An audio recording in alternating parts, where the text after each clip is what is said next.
Do you have a suggestion for a Rockstar Impact Podcast guest? Go to impactpodcast.com and just click Be a Guest to recommend someone today. This edition of the Impact Podcast is brought to you by ERI. ERI has a mission to protect people, the planet, and your privacy, and is the largest fully integrated IT and electronics asset disposition provider and cybersecurity-focused hardware destruction company in the United States, and maybe even the world. For more information on how ERI can help your business properly dispose of outdated electronic hardware devices, please visit eridirect.com. This episode of the Impact Podcast is brought to you by Closed Loop Partners. Closed Loop Partners is a leading circular economy investor in the United States with an extensive network of Fortune 500 corporate investors, family offices, institutional investors, industry experts, and impact partners. Closed Loop's platform spans the arc of capital from venture capital to private equity, bridging gaps and fostering synergies to scale the circular economy. To find Closed Loop Partners, please go to www.closedlooppartners.com.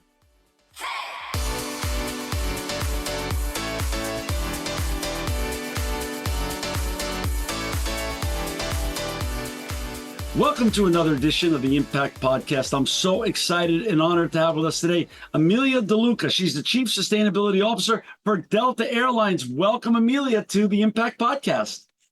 Thanks, John. Thanks so much for having me. It's an honor to have you. And as my listeners and viewers have learned over 17 years, I don't take advertising dollars on purpose. This show is all about the positivity that great people and great brands like Delta are making on this planet right now.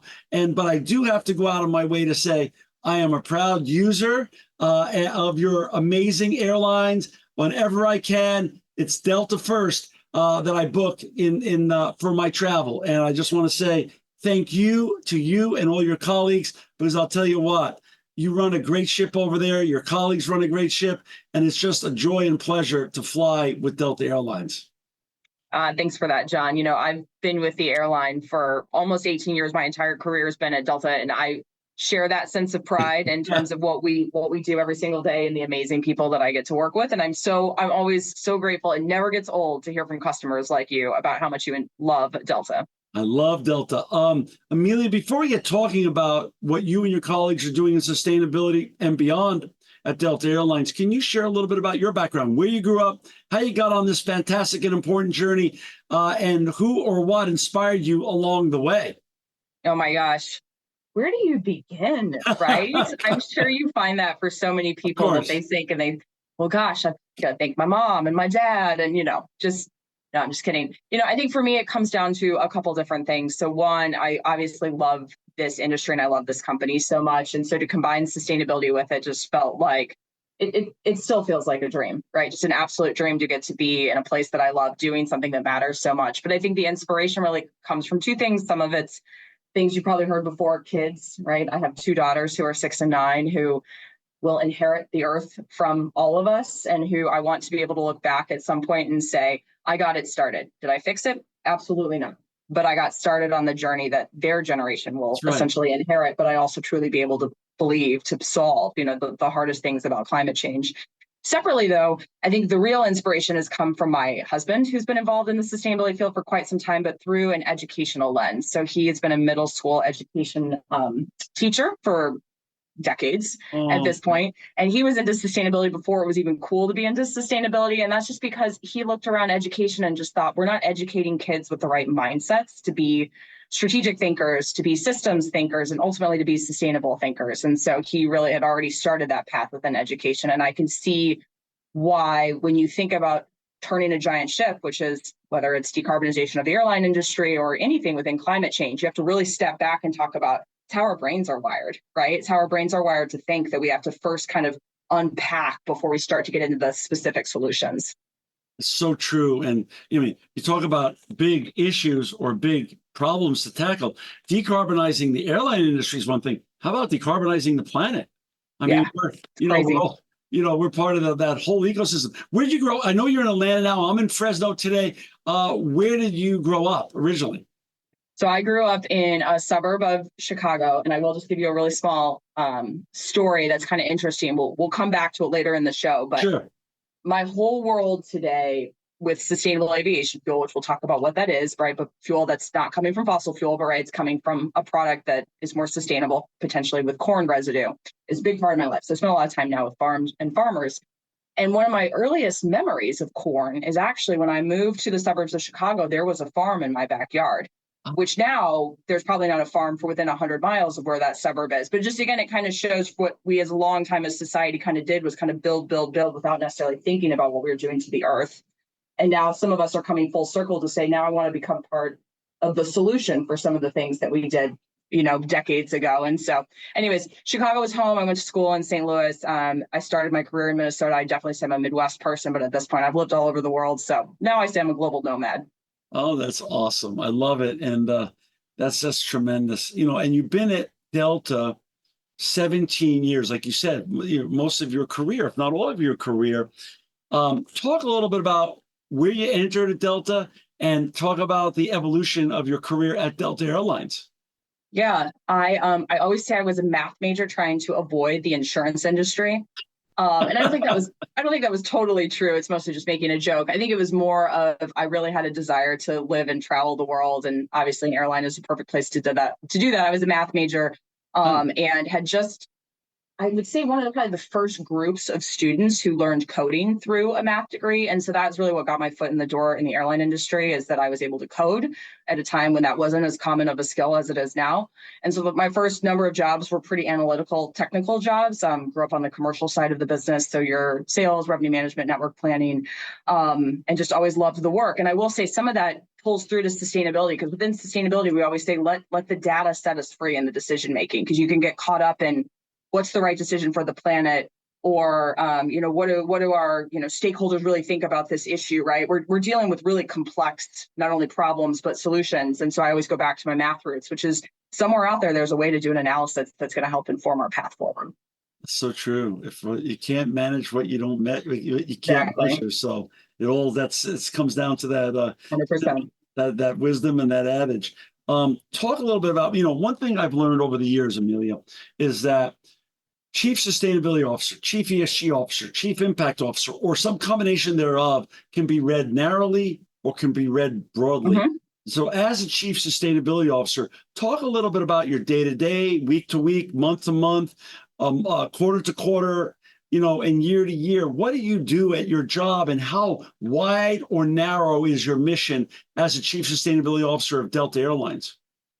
Well, I think the most important thing as a chief sustainability officer is to be flexible. It's going to change on a dime in terms of where your focus areas are and your priorities. And I would say you almost get started pretty wide, right? Really look at kind of the scope of your company's impact on the planet as well as opportunities, and then narrow it into things that are tangible that you can deliver on today. And so I was talking to a group internally at Delta today saying, just a joke, I'm not a tree hugger, right? That's not my job. Though I appreciate, and that is part of the ecosystem. We do care for the planet, but I am a steward of the company's bottom line, and I'm helping the company make more sustainable decisions, which are also obviously environmentally beneficial as well. And so day in and day out, my team looks for ways in particular to drive down costs to Delta, which is also how we drive down our fuel footprint, which is one of our largest cost drivers. So we look to try to operate as efficiently as possible to bring in new sources of more sustainable aviation fuel while also driving down our fuel footprint. That's the one side. And a lot of that we can do today. And we'll talk through some of those initiatives we can do today to be more fuel efficient. But on the other side, it's to proactively lead the industry to a more sustainable future. It's to acknowledge that many of the solutions that we need for net zero aren't here today, but we can still take steps to show the proactive leadership that's needed to keep the trust of that group of stakeholders that sits around, not just me at Delta, but all of my counterparts at other airlines. We've got investors, we've got customers, we've got our employees.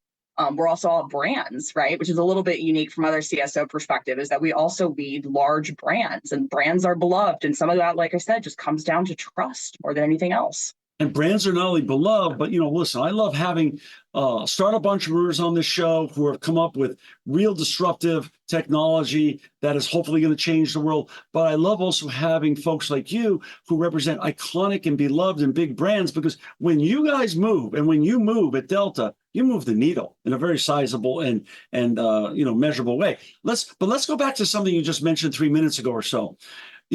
when I started this show 17 or so years ago, when back then even chief sustainability officers weren't even, it wasn't a common title, frankly speaking, but someone was involved with sustainability or some form thereof at a company, and the word sustainability would come out on the show. And a lot of the response I got, and a lot of the common thinking back then in 2006 and 7 was sustainability equals, then the C-suite would hear, that's going to cost me money. That's going to cost the company more money. It's not good for the bottom line. But you just turned that on its head and you disavow that. You're in the business of running a profitable company for the shareholders, and and sustainability can equal more profits if done the right way. Absolutely.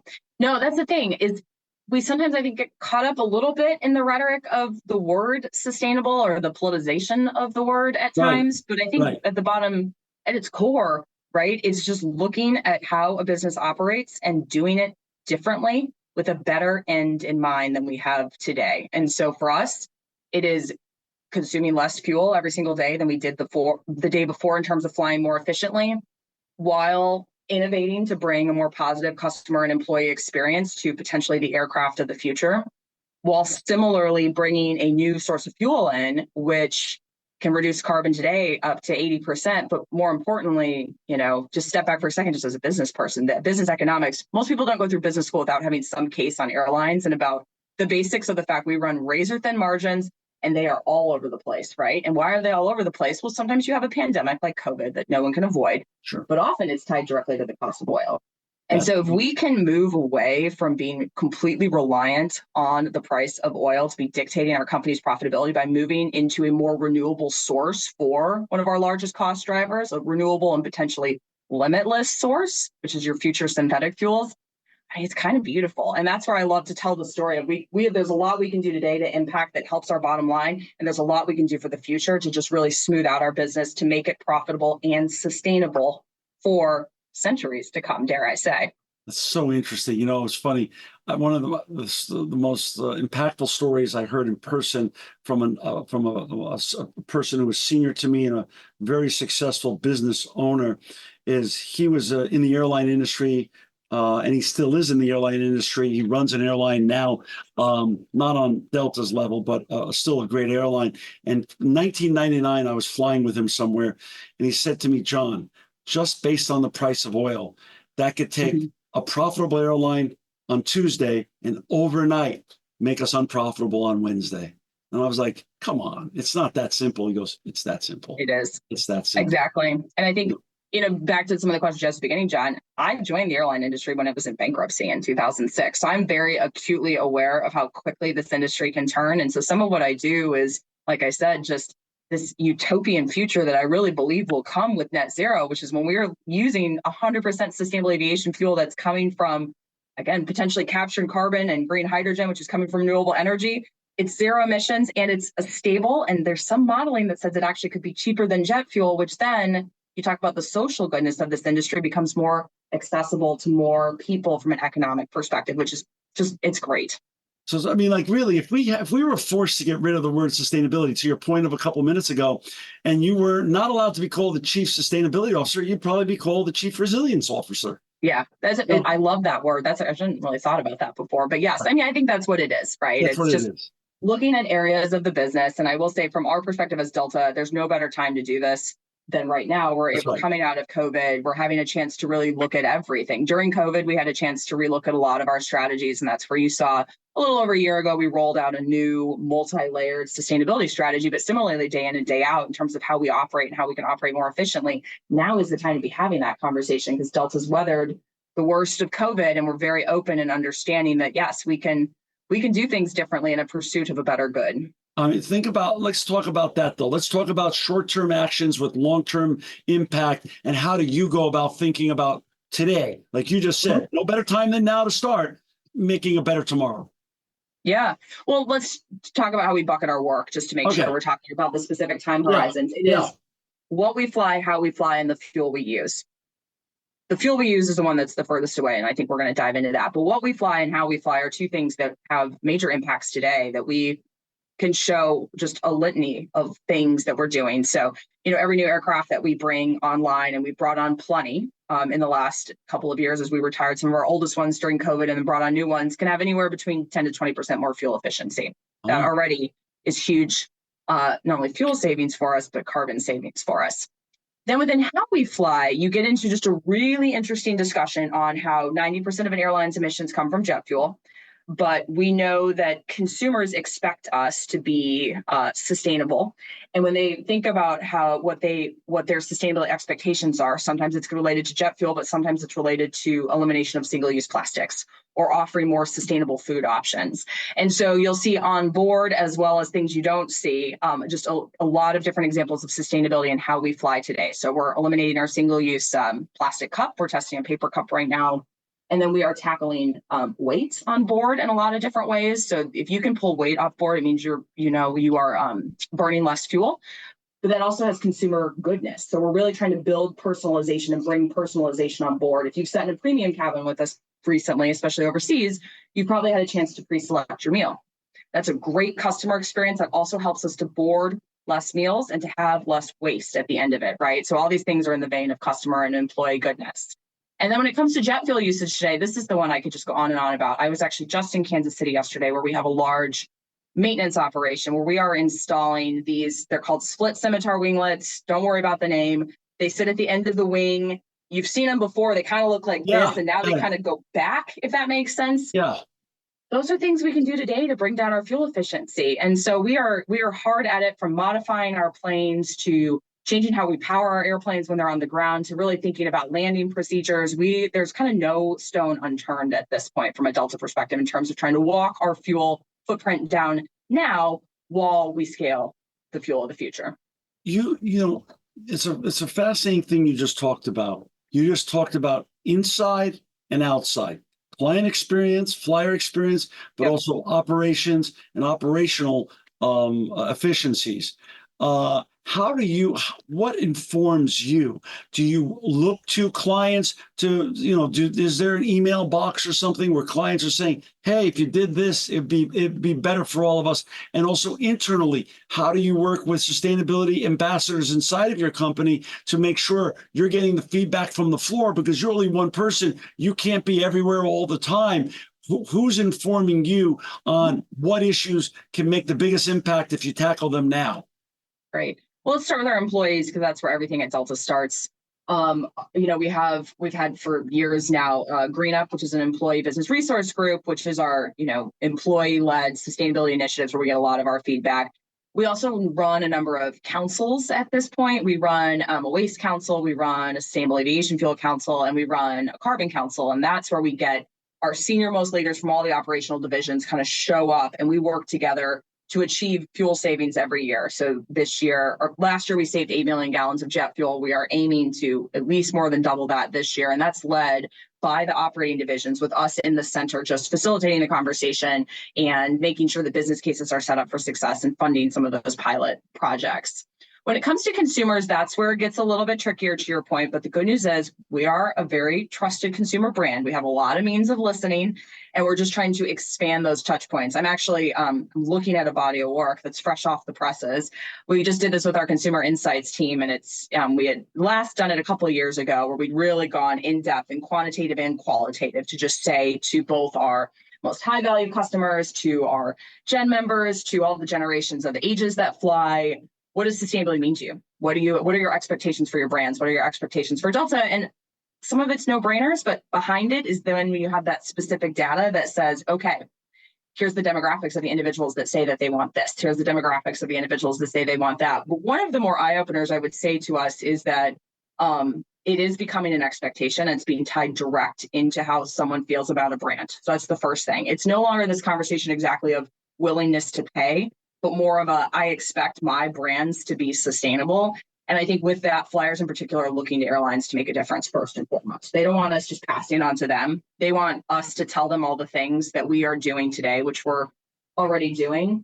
And I think the other thing, though, that we did find is that, again, the spectrum of concerns about the environment is quite wide. But most of our consumers do care about what they see first and foremost. So again, while we as sustainability professionals, we get really fixated on jet fuel, and you'll hear me talk about sustainable aviation fuel, most of our flyers were like, well, I don't know what sustainable aviation fuel is, but it really bothers me that I still see a plastic cup when I get on board and you tell me you're a sustainable brand. And so we're going to use that body of work to really accelerate, some of the remaining things that are out there on board while simultaneously walking down our Awesome. carbon footprint. For our listeners and viewers who've just joined us, we've got Amelia DeLuca with us today. She's the Chief Sustainability Officer for Delta Airlines. You can go and find Amelia and her colleagues and all the important work they're doing in sustainability at www.delta.com. We'll put links in the show notes to their sustainability links and their sustainability sections and things of that such. So we're going to make it really easy for our listeners and viewers to find. You just brought up sustainable aviation fuel, SAF. Talk about that a little bit, because I am myself one of your clients, very happy clients, love flying Delta, as I shared at the top of the show. But again, I do not know the use of sustainable aviation fuel, but I see the overt things in the cabin and in and around the Delta ecosystem. So yes, that's what's top of mind to me, but I'm excited to learn more about the sustainable aviation fuel. Yeah, and I think where sustainable aviation fuel is critical, whether you know a lot about it or not, is just the acknowledgement that in order for Delta to align to the science of climate change, in order to support the world's global ambitions to walk towards net zero at 2050, for the airline industry as a hard to decarbonize sector, the single and only lever that we have today is sustainable aviation fuel. We can't get away from the fact that 90% of our impact on the planet comes from jet fuel. And while I can do a lot within Delta, and we are doing a lot within Delta to be as efficient as possible, there comes a limit to where you can get new aircraft, that become, the rate of return essentially starts to plateau. And some of the efficiency things that I can drive similarly will start to plateau, I would say probably in the next 10 to 15 years.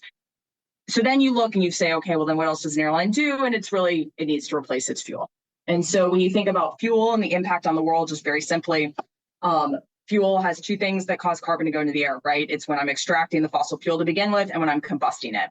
And so if we look at that process for extracting the fossil fuel and say, hey, not only can I get a source that doesn't extract that carbon when I'm taking the fossil fuel, but maybe can I actually start from negative in the sense of like a product like corn, right, which has actually sucked carbon out of the air. I'm still going to have to combust it, but I can get pretty close to a zero emissions fuel product if I use things that come from the earth that have large carbon reductions through the growing of that product and through sustainable farming practices. And hey, while I'm at it, while I'm building this whole new industry of sustainable aviation fuel, let's make sure through the refining and production process that I'm using renewable energy, that I'm capturing my carbon, right? It's rethinking how we make the fuel every step along the way to truly make it a cleaner fuel. The problem, of course, is it is a whole new industry. So every plant that opens, and there are very few around the world right now, we celebrate. We as Delta, I think last year we used about 3 million gallons of sustainable aviation jet fuel. We are a 4 billion gallon jet fuel user. So it just shows the magnitude of the challenge. And we got every drop that we could last year. And so I think it just speaks to the challenge of it, but it's a really exciting thing. It will scale. It will scale in the United States. It has huge economic development for many of our Midwestern hub states in particular. It's tied to farmer livelihoods. It's tied to energy security. It's tied to, a place for waste sources of waste to go. And so it's kind of a beautiful narrative. We just got to get it off the ground. So wait a second. Here's just a silly question, but I mean, if you have a $4 billion gallon fuel consumption need, I'm sure other sizable airlines also are in the billions. So I'm hearing this, and I'm a young entrepreneur, and I have the ability to raise some money. Why wouldn't I go out and say, I'm going to help build their seemingly insatiable needs right now, or at least, needs there's a huge delta of opportunity from 3 million to 4 billion. And then you times that by the algorithm of many great big airlines. Why aren't there more, how do we say, gold rush people out Agreed. there, on the sustainable fuel aviation rush mantra right now? 100%. And that's what's so interesting because, basic economics would say if there is demand, there should be supply. And so we're getting a lot of questions. Well, where's the supply? Right. The issue is the product is so expensive today. And that wouldn't be a huge issue, except for that, again, as we talked about at the beginning, we're an industry that runs on razor thin margin. So we cannot take all that green premium on ourselves. We take some of it on, but then we look to other parties to share in the green premium. And that's where you just run into everyone's doing their part, but each one of those has little areas of risk, right? So there's us, there's the federal government, there's the state government, there is corporate and cargo customers who also participate in the green premium with us. But every one of those steps has a challenge in terms of longevity, right? These plants are being built today to operate for many decades. And so what's the willingness to pay for multiple decades? What will the government incentives look like at that point? And then this is all new technology. And in many instances, it's also new feedstocks. And so it's just a new industry that is just going to take a little bit longer, I think, potentially than any of us anticipated. It'll scale. It's just going to take longer.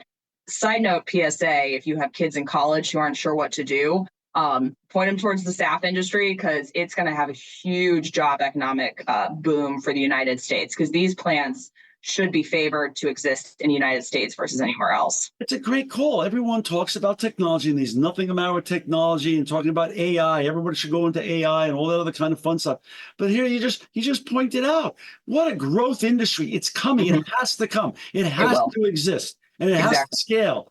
I mean, you want us to go, make a paycheck and also make the world a better place? The SAF industry. Why not? Agreed. Yeah, and I think it's just a cool industry too, because so many people are myself included, are getting back to agriculture roots that run pretty deep. My grandfather worked for an ag company. Both my grandfathers had farms. And so now it's many of us getting to go back and say, okay, let's understand, right? Let's understand how farms are run and how farmers, they are great, very smart business people. And they are very excited about SAF because it provides quite a bit of economic benefit for them at the farmer level as well, which then makes it bipartisan from politics, which is great. So again, it's got all these ingredients for success. It's just going to take a little while, I think, to just get all the pieces of the puzzle lined up to start to really see that acceleration on the supply side. A constant theme that I'm hearing more and more of is that, listen, the day of the iconic and sole entrepreneur who disrupted the world, the Bill Gateses, the Richard Bransons, the Sarah Blakely's, still exists to a degree, but more and more collaborations, public-private partnerships are creating bigger and more sustainable impacts, both on a short-term basis, but also with long-term effects. Talk about your view on collaborative public-private partnerships and how you see it and how Delta wants you to execute that. Well, I think first there's an acknowledgement that these are new partnerships. So Delta is a great company with a great, respected, trusted brand, but now we're starting to partner with companies that we never have before. Again, ag companies as a great example. Delta has not had much of a relationship beyond just how do we source the beef that's on the plane, for example.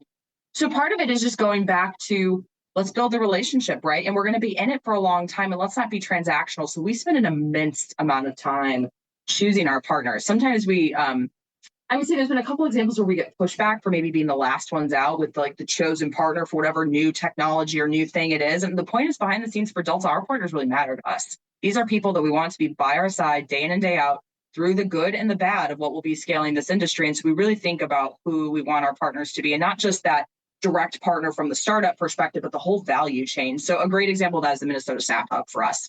We had a problem, which is there's not enough SAF supply. We knew Minnesota has the right ingredients to make SAF. It's got corn, it's got a state level incentive, it's got, a governor, as well as, locally, this economic development arm that's just hugely interested in SAF. And then we kind of said to all of our just major corporate customers out there, who's in? And they almost all raised their hands, John. They were like, yes, sure. We're not going to fly SAF. We don't have planes, and we're going to need some of this for our corporate travel, but we're mostly just in, because to your point, this matters, and it matters locally to the economy. And so those are the sorts of relationships that Delta's looking at right now to build these new partnerships to take us forward. And that's a great example of private-public partnership. But the same thing exists across the airline industry. I mean, we cannot go at this alone. And the second we try to do it is the second that this is not going to work. And so on a daily basis, I'm exchanging texts with my counterparts at the major airlines, just saying, hey, what do you think about this? Or what do you know about this? Obviously, all within the realm of what is allowed to be shared, but it's all in good spirit. When we launched our new paper cup, I fielded a number of phone calls from my counterparts saying, how'd you do that? How'd you figure out a paper cup that doesn't have a plastic liner? And I said, well, contractually, you got to give me 3 months, but then I promise I'll share with you. So the point is, we're doing it for the betterment of our industry and for the planet. So I think collaboration is the most important word here. And you and I talked about a little bit off the air. You really are part of the coolest fraternity on this planet, and not only in your industry, also outside of your industry. And the truth is, every chief sustainability officer I've met, or chief impact officer, or chief ESG officer, or some version thereof, understands that this is not a net zero game here. We're all in this together. We all are protecting the same environment and the same planet. If someone's doing something adverse over here, whether it's in the country or outside of the country, those adverse effects are going to eventually catch up with us wherever we are. Absolutely. And so similarly, the positivity that you and your counterparts get to create and get to share, those positive effects all have a net positive benefit to make the world a better place that we're eventually, as you said at the top of the show, going to leave behind to our children and grandchildren. So why not share what your best thinking is? And also outside of your industry, I'm sure outside of your fraternity, inside of the industry, you also reach outside of the industry for benchmarking and inspiration and aspirational goals to find out what others are doing outside of your industry, just to keep you fresh and to give you some other thinking as well. Absolutely. There's an incredible network of CSOs and environmental leaders. My mentor is a CSO at another Fortune 100 company. I'm regularly in a peer group with other CSOs where we can talk about everything from disclosure requirements for ESG reporting to how you keep team morale up when this is a tricky space to navigate, especially in an election year, to everything in between. How are you building it into your executive, priorities for the year? And so there's a really great community out there that I know I have someone I can call with no matter what the problem is. A good friend of mine knew we were having this conversation, was very excited about us having this conversation, and he educated me. He's a pilot. He's also a member of the ATC, so he's an air traffic controller as well. Yep. Very rare group of folks. His name is Derek Evans, and he said to me, "Hey, you're talking to the chief sustainability of Delta?" I said, "Yeah." He goes, "Wow." He goes, "Delta is doing it right when it comes to innovation and when it comes to avoiding turbulence." And he sent me an article about your Delta flight weather viewer and how it helps Delta Airlines avoid turbulence, which to me creates a better client experience, because which of your flyers want to have more turbulence? Everyone wants to have less turbulence. Exactly. Talk a little bit about the spirit and the DNA of innovation at Delta, both avoiding turbulence and beyond. Yeah, well, little plug here. So everything John said is true. Also, if you haven't been on us recently, fast free Wi-Fi is here on the majority of our fleet. So I promise you can't go wrong. So you're going to have less turbulence and fast free Wi-Fi. Yep, that's how people like John get hooked on us. And it's no, but all joking aside, I think we've always operated as a company in pursuit of our employees and our customers, right? If we take care of our employees will take care of our customers. And then last, and then only then can we talk about, our shareholders. And so it's always been in pursuit of employees and customers. And the same thing is true when it comes to sustainability. And so any action that we take, we first vet through employees and customers through the lens and make sure that, are we doing it for the and? So are we doing this because it's good for the environment and has an employee benefit, and has a customer experience benefit? And you'll see that across the board. Let's use an example of electrification of our ground support equipment. So we are, almost 100% electrified at a couple of our hubs. We are over 30% of our fleet is now electrified. It's obviously good for the environment. Hey, guess what? It's also really good for our employees. There's no noise. It's a much safer product for them. And so everything that we do, and that's the great thing about sustainability in general. If you think about any kind of big brand that you've thought about in the last couple of years who is quote unquote a sustainable brand, it's not just the sustainability aspect that gets us, right? Think about your car, for example. Potentially you have an electric vehicle. You probably also bought it because, right, it might be good for your fuel savings. And we at Delta certainly are always, considering the costs as we bring things on, but also probably has a great experience potentially in the interior, right? I'm using that electrification on board to also make it easier for me to move through navigation or preheat my car, like you name it, right? Let's use this as an opportunity to rethink the experience. And that's what Delta does every single day with sustainability. It needs to be safe, and it needs to have an excellent customer experience and employee experience angle, in addition to being the right decision for the planet. So you do have technology that's superior to some other brands that helps you avoid turbulence. Is this true or not true? It is true. Yeah, no, it's true. No, and I think what's cool about that, to your point, the other thing I'll just say, John, is that was a homemade, system made. And so it is allowing us to have pretty straightforward conversations with the sustainability team when we say, hey, what if we wanted to integrate this new concept of flying in through our systems, right? We know how to do it in a way that fits into the systems that we have today, that provides a great experience for our pilots, right? As well as achieving our own objectives. And yes, indeed, we will help minimize turbulence. We cannot eliminate it, unfortunately. And sometimes I laugh because I'm like, it feels like a battle though of conflict, because also climate change can cause more turbulence. But hey, at least we can avoid it more. No, I'm just teasing. We're doing the best we can, and we're really proud of what we have at Delta. With regards to innovation and sustainability, I read about a little bit, but I'd like you to share more about Delta Sustainable Skies Lab. What does that mean in terms of your sustainability strategy? Where does it fit in? So we took a lot of time, as I mentioned. Delta sometimes pauses for a second to say, what do we want to do, and how do we want to achieve that in a way that is consistent with all things Delta? And the Sustainable Skies Lab is one of my favorite examples of this. You are looking at new innovations every single day to tackle climate change. And you sit there and you think, well, what is the role of Delta? The role of Delta is we have some incredible assets in our people and in our systems and in our operations today. And so the Sustainable Skies Lab sets out to say to any startup, any innovator, come, and if we partner with you, it's not about the money necessarily, though we will certainly be there to support on that side, but it's making sure we have the people, that we're freeing up our resources from our tech ops organization, from our operations control center, from our onboard services team, to say whatever the challenge is, as we bring it on board, it's not just about the money, but it's really about Delta's people and its human capital that we're going to help to support to not only move this from innovation to pilot, but really move it into reality. And so some of the things that behind the scenes right now we're trialing and we're not public with yet are things that you're going to say, yeah, that's probably still a few years away from being able to be fully scaled, but Delta's thrown a bunch of resources at it. And we're so excited about the Sustainable Skies Lab from that regard, because it's a little bit of a differentiator. It's not research, it's not venture. It's just truly saying, here's a handful of problems that are out there and someone has a solution, and we're going to offer them up our facilities, our time, our people to help make it a reality. Amelia, you've been at Delta now about 17 years. This July, you'll have been the CSO for about a year. So you have something that's very important, perspective. So let's have a little fun here and look back, present, and let's look a little bit to the future of things. I know you're a publicly traded company, so you're limited in what you can really say.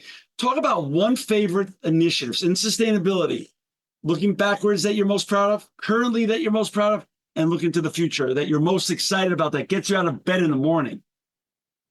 Ooh, this one I'm just going to use because it's opportunistic. I'm going to share not the full details of it, but we had our earnings today, and I will tell you, this isn't an initiative, because here's what I'll say real quickly. Sometimes for sustainability, it's not the what, it's the how. It's how am I getting the work done? So today we released our earnings, and in the line, there's a line in there that says Delta was 1.9% more fuel efficient this quarter, led by fleet renewal, and sustainability initiatives. John, that's huge, right? That we're starting to tie our fleet and our fuel efficiency directly into a more sustainable future. And so some of the things we're doing behind the scenes there, as I mentioned, are every single day how we fly. And a big one is we've been really pushing Delta's organization throughout all the teams to recognize when an airplane pulls up to the gate, if we have the right gate equipment there, we want to get the little engine on the back turned off, because that's a really inefficient way to cool an airplane and burns a lot of jet fuel. And we want to get it plugged into ground power. And that's been just a labor of love across this organization the last couple of years to make sure that we've got the right procedures, we've got the right equipment at the gate,